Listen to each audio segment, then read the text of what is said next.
Hoy en día parece que a todo el mundo le sienta mal algún alimento y esto genera un montón de dudas alrededor de la tolerancia que tenemos a la comida. Hoy vamos a hacer una diferenciación entre las diferentes reacciones adversas que tenemos a los alimentos. Veremos qué es una intoxicación, en qué se diferencia de una intolerancia, también cuando empieza a jugar el sistema inmunológico, con el caso de las alergias, y también hablaremos de la sugestión y la parte mental con las aversiones. Quedaos para escuchar sobre estos 4 conceptos: intoxicación, intolerancia, alergia y aversión, en un nuevo programa de El Gallo que no cesa de Radio Nacional de España. Que aproveche.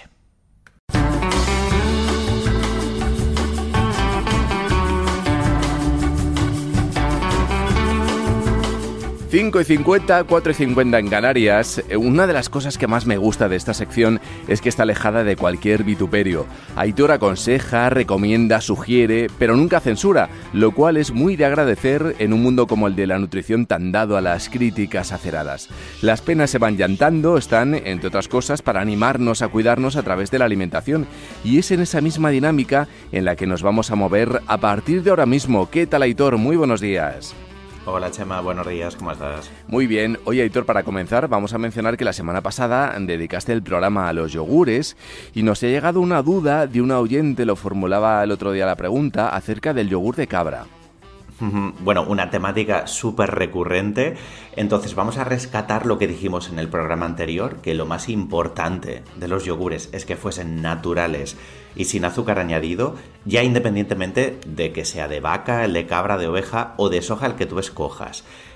Ahora, en este caso, pues los yogures de cabra por lo general se suelen digerir mejor y nutricionalmente son algo más completos, no muy diferentes, pero sí que se han encontrado un mejor tipo de grasa y de péptidos, de proteína más interesante. Y luego también, pues una duda muy frecuente que suele venir ya con la leche o el yogur de cabra es que si son aptos para las personas alérgicas a la proteína vacuna. Y hay que aclarar que no en todos los casos, que depende de la sensibilidad de la persona, porque solo 1/4 de los alérgicos a los lácteos de vaca toleran correctamente el de cabra. Así que no podemos decir que sea una alternativa universal y es mucho más seguro por recomendar o bien las alternativas vegetales o bien las leches en las que se ha hidrolizado la proteína y por lo tanto ya hay menos reacciones alérgicas. Perfecto, Aitor, duda resuelta y vamos por lo tanto con el asunto de hoy. ¿De qué vamos a hablar? Pues mira, de una temática que tiene mucho que ver, ahora que no hemos nombrado esto de las alergias, y vamos a hacer una distinción, vamos a explicar todas las posibles reacciones adversas que nos puede causar un alimento. Perfecto. Imaginamos que son también las intoxicaciones, las intolerancias. Eso es. Todas ellas corresponden a estas reacciones adversas, que es una respuesta anormal que se atribuye a la ingestión de un alimento, pero es que no todas son iguales. Y esto lo que genera que a pie de calle escuchemos muchas imprecisiones, como eso de alérgico al gluten o alérgico a la lactosa, que no son correctas, o yo este alimento es que no lo puedo ni ver, soy intolerante, que no son exactamente así. Principalmente hay que distinguir como 2 grandes grupos: aquellas reacciones que son tóxicas y aquellas que no lo son. Las reacciones tóxicas pues corresponden a las toxinfecciones, mientras que dentro de las reacciones no tóxicas ya encontramos intolerancias, alergias y también aversiones.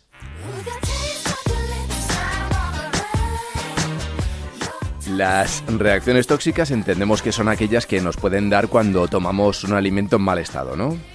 Eso es. Pero, por ejemplo, también podría ser que estuviese contaminado.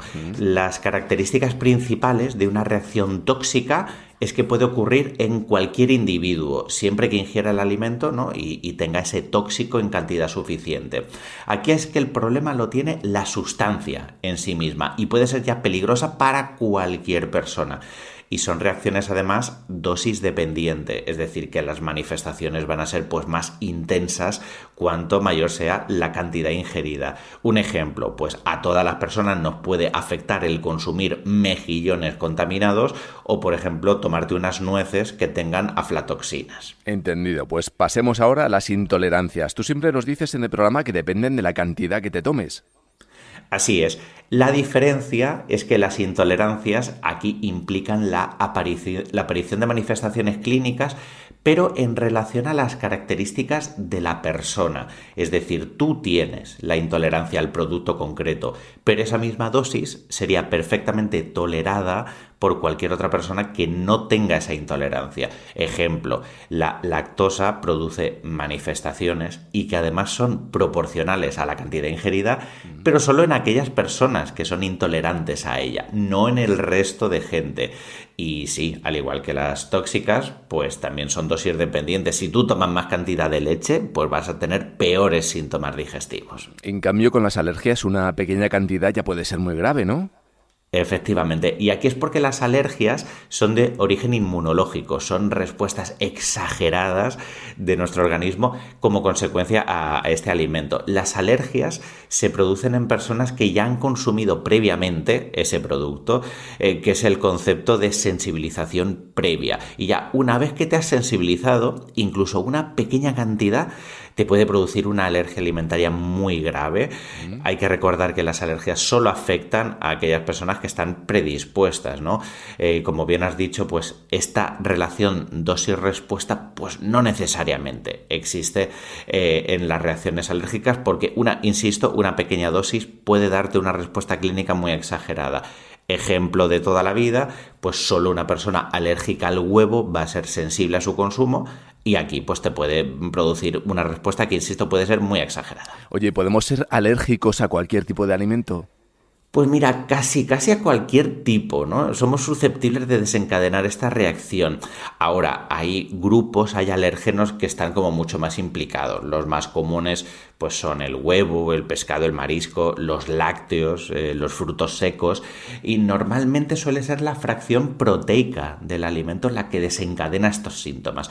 Por eso se puede dar el caso de que si tú rompes esas proteínas del producto desaparezca el peligro. Pero no pasa siempre, hay personas más sensibles que otras. Además de este ejemplo que decíamos de las leches hidrolizadas al inicio, con la leche de oveja o de cabra, luego también se me ocurre que está la alergia a las profilinas. Son proteínas que están en frutas o vegetales, pero que si tú las tomas cocinadas, se reduce sensiblemente el peligro y ya puede ser incluso ingerida por la mayoría de pacientes. Oye, Aitor, ¿puede darse el caso de que haya personas a las que les siente mal un alimento porque le tengan fobia o les dé asco? Bueno, sin duda, aquí vendría el último ejemplo, el de las aversiones, y corresponden a estos casos de rechazo o una intolerancia que podríamos decir quizás psicológica, en los que la reacción viene mediada por las emociones que tienes con el alimento, pero que no es reproducible, por ejemplo, si el alimento está enmascarado. Es decir, lo que te lo genera es el motivo de conocer que lo estás consumiendo.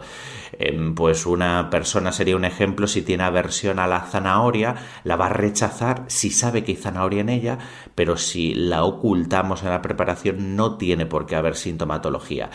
Y por favor, cabe decir que nos abstengamos de probar de introducir a escondidas alimentos a terceras personas. Sí, pues sí, la verdad es que sí, que a lo mejor nos puede seducir la idea de intentar engañar a alguien que tiene esa aversión a un alimento y decírselo después, pero también podemos poner en peligro a esa persona, ¿no? Totalmente, y es que la aversión no solamente sucede cuando ingieres, puede extenderse a la digestión, y que si nos dicen que hemos comido ese producto pueda llegar incluso a provocarte vómito o angustia a posteriori. No es solo por un efecto psicológico, esta clase de experimentos puede ser muy delicado, y recuerdo hace años pues una campaña publicitaria en un cine en el que querían demostrar que un refresco cero sabía exactamente igual que el light, y precisamente hicieron esto, ¿no? Un experimento en el que te servían el vaso, pero es que luego decían, mira dentro, y resulta que habían escondido un recipiente de otro refresco. Bueno, pues ahí quedamos, por tanto, con todas estas recomendaciones. Aitor Sánchez, un abrazo, mil gracias y hasta la semana que viene. Hasta luego.